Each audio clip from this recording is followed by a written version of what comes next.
Hello, everyone. This is Stan Shikuma of Seattle Kokon Taiko, bringing you our new series, Mysteries of Taiko, answers to Taiko questions you never thought to ask. Today, we want to go over three quick questions. Where does Taiko come from? What kind of instruments are we talking about? And a little bit about what are the aesthetics of Taiko? What do you look for or listen for when watching Taiko? So let's dive in right now. So where does Taiko come from? It can be approached from several different angles. So first, let's talk about Taiko myths, legends, and folklore.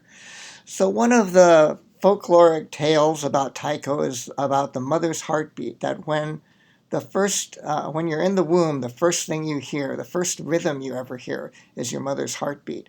And because of that, myth goes that during festival time, Matsuri time, when the taiko is beating a regular pattern, ba-boom, ba-boom, ba-boom, it mimics the sound of the mother's heartbeat, and it will actually put infants to sleep. Another of the old folk tales is that village boundaries were set by the sound of the taiko. So when the taiko was pulled out into the courtyard in the center of the village and played, if you could still hear the sound out in the fields, you were within the village boundary. But once the sound disappeared, you had gone beyond the pale. A couple other ones that we think about are about Raijin, the god of thunder, who is often depicted as a god with a circle of drums around his head or his whole body. You can see this in the photo of the painting on the upper corner. Another myth or legend is about Amaterasu and Uzume. It's one of the creation myths of Japan. Amaterasu, the sun goddess, of course, is the one that represents Japan. And the story has it she locked herself in a cave, became angry, and refused to come out, leaving the world in darkness. All the gods were forlorn because, of course, without sunlight, nothing would live. They finally got her out when Uzume, the goddess of music, came and turned a barrel over, started pounding on it, started singing and dancing. Everyone started joining in and clapping. And inside the cave, Amaterasu could feel the vibrations through the stone and hear the laughing and singing, and became curious as to why people would be so happy when she had taken all the light away from the world. So finally, she rolled the stone away to find out what was going on and emerged from the cave. And that is why we still have sunlight today and how Taiko was first brought into the world. Another way to approach Taiko, as where does it come from, is to look at the archaeological and historical record of Japan. And from archaeologists, we find that there are Haniwa figures, these clay figurines in old tombs from about 2,000 years ago. And they depict figures, including ones that are carrying a drum and hitting it with a stick. So we know that at least 2,000 years ago, there were drums based in Japan. Other historical evidence is when we look at where taiko is played today. Gagaku is the court orchestra of Japan. It's been going on for about 1,300 years now, the oldest continuous orchestral music in the world, by the way. And they use a number of drums as well as a number of other string and wind instruments. We know that religious ceremonies, both Shinto and Buddhist, use drums and other percussion instruments, and that has been going on for over 1,000 years for Shinto and at least nearly as long for Buddhism. We know that in the theater, the Hayashi, or the music ensemble that accompanies No theater, which has been going on for 650 years, and Kabuki and Bunraku, or puppet theater, has been going on for about 400 years, and they always incorporate drums as well as other instruments. We know that samurai armies used drums, taiko, during the Warring States period in particular. Several battles were won based on the strength of the drum corps, and the Warring States period was about 600 years ago. But the most common place to find taiko even today is in the many festivals and celebrations that are held in Japan, the Matsuri. And there can be things like Obon, the celebration of ancestors in the summer, or Oshogatsu, the New Year celebration, which we are going through right now in the New Year, as well as all kinds of other festivals, festivals for a good harvest, festivals to keep away pests, festivals for spring, for summer, for fall, ice festivals, fire festivals, festivals to please a certain god or to praise a mountain or a river that was considered sacred. And that's been going on for probably thousands of years as well. So we see a lot of evidence in the historical record of drums being used. Here's a picture of the Haniwa figures in the upper corner, and then here's a no performance, theater performance using drums. A third way to approach where does taiko come from is more specific to the type of taiko that we see today most commonly, what we call Kumi Daiko, or group drumming ensembles. In all the things that I've talked about previously, the drums were a part of the support system for what was really the main attraction. Could have been the chanting or the ceremony going on in the temple. It could have been the theater performance going on stage. Could have been as part of a larger ensemble where the drums probably played more of a backup and support role than being like the main melodic instruments being used, like in gagaku.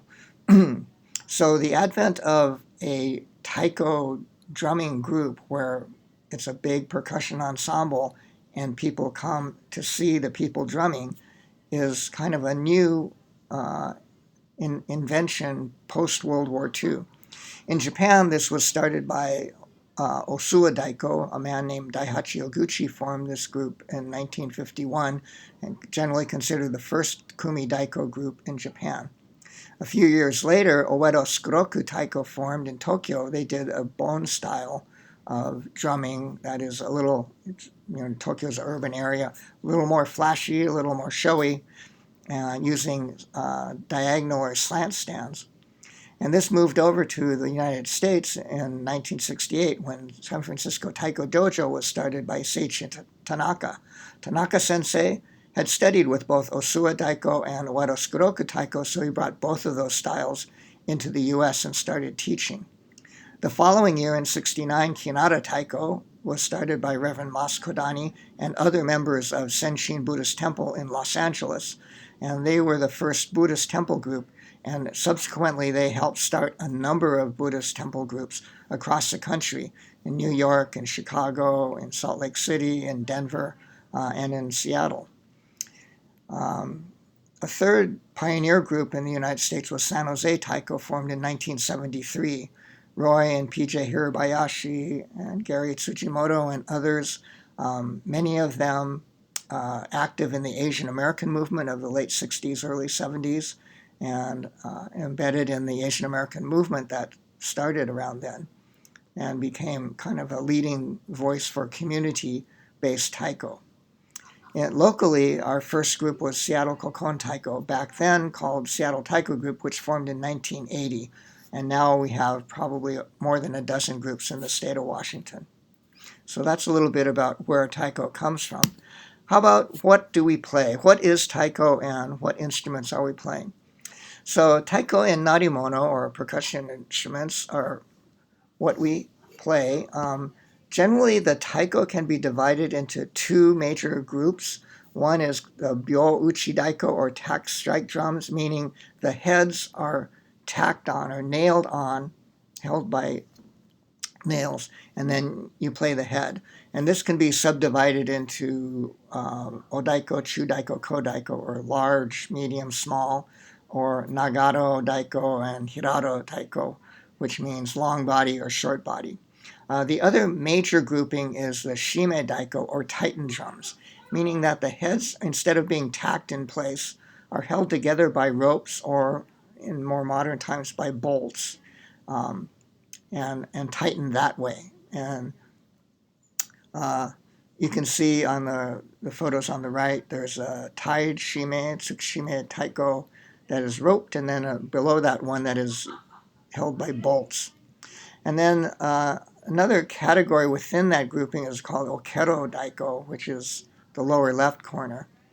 They tend to be larger, longer bodied, and used in different ways, but they also have roped heads.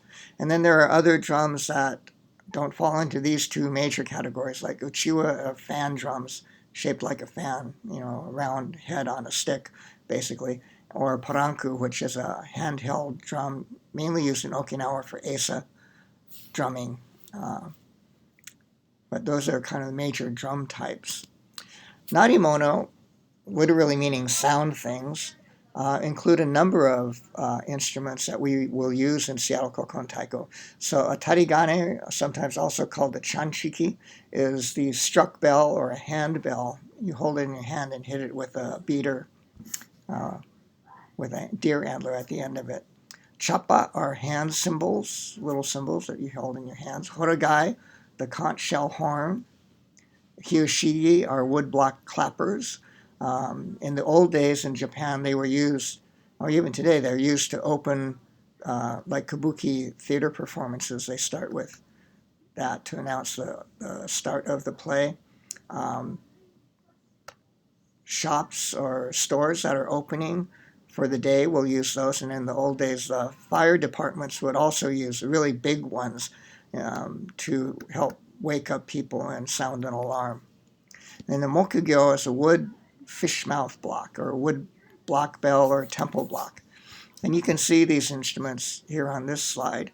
The horagai in the upper left, and then the atarigane with the shumoku beater, then the mokugyo, the temple block or wood block. In the lower corner is the hyoshigi, and next to that are the chapa. Finally, let's talk about some aesthetics. So in Taiko, the way we learn Taiko is by using kuchishoga, which literally means mouth writing, but it's sort of a Taiko language of learning. For the drums, there are four main vocabulary terms. Don, which is a hard hit on the head of the drum. Tsu, which is a soft hit on the head of the drum. A ka, which is a strike to the edge of the drum, gives a sharp wood sound, and a su, which is a rest or space. So by saying don tsuku, don ka, don, you can learn how to play different songs. So when we learn a song, we learn the kuchishoga first, and then we play it on the drum. So there's an old saying that if you can say it, you can play it. Aesthetically, what we look for in Taiko is what we think of as a synthesis of rhythm, movement, and spirit. So the rhythm is the patterns. It's what you hear, the musical aspect of it.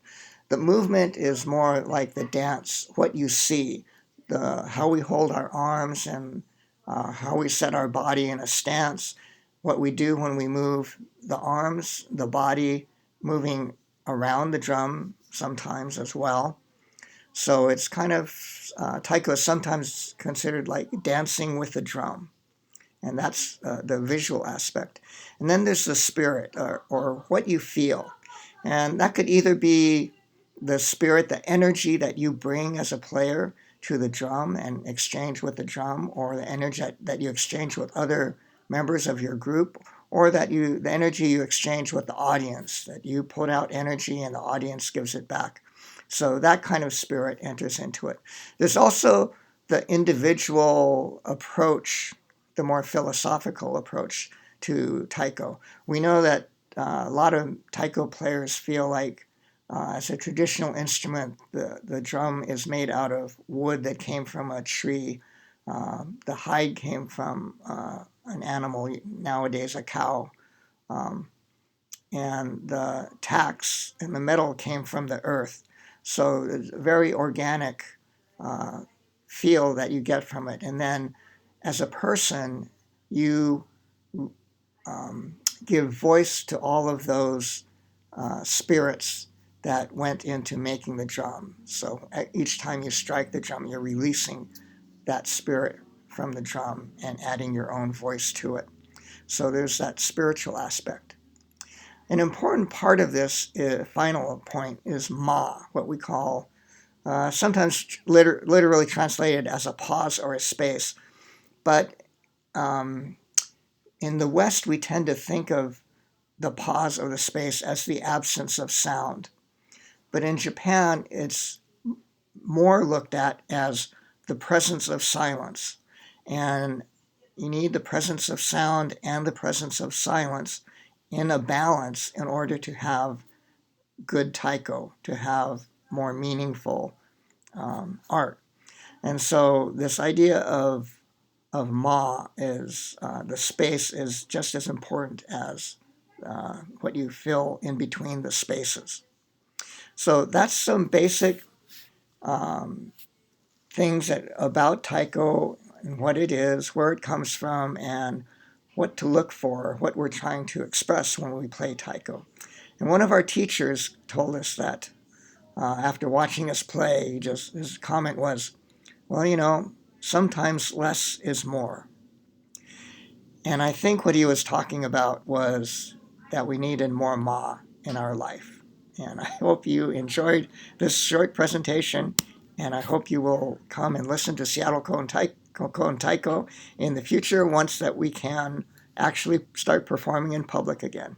Thank you also to the Bainbridge Island Japanese American community for putting on this virtual Mochitsuki for January of 2021.